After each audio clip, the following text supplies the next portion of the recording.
ও জাত ঔষধ আমদানি করে এই রাজ্যের বিভিন্ন প্রান্তে ছড়িয়ে দেওয়ার প্রচেষ্টা চলছে।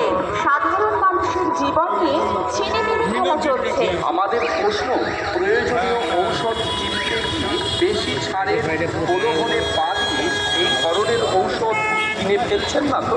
ভারত সরকার নির্ধারিত লভ্যাংশের চেয়ে বেশি ছাড় কি করে দেওয়া সম্ভব আমাদের জানা নেই। সমস্ত প্রকার কর প্রত্যাহার করা হোক, তার ফলে ঔষধের দাম অনেক কমে যাবে। শুধুমাত্র 300টি ঔষধ নয়, ভেজাল ঔষধের বারবারন্ত ঠেকাতে, ঔষধের গুণগত মান নিশ্চিত করতে সমস্ত রকমের ঔষধের উপর কিউআর কোড মুদ্রণ করতে হবে।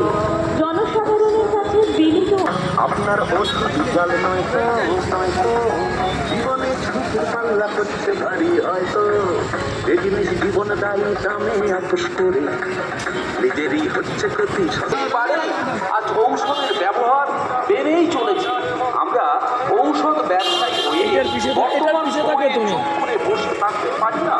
অনুরূপভাবে আমরাও সাধারণ মানুষের মতোই উদ্বিগ্ন।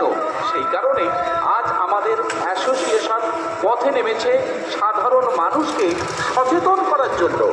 সম্প্রতি Bengal clinic and practice association অর্থাৎ BCD এর নজরে এসেছে যে CBSDO ওয়েস্ট বেঙ্গল ড্রাগ কন্ট্রোলের যৌথ অভিযানে বিপুল পরিমাণ জাল ঔষধ ধরা পড়েছে।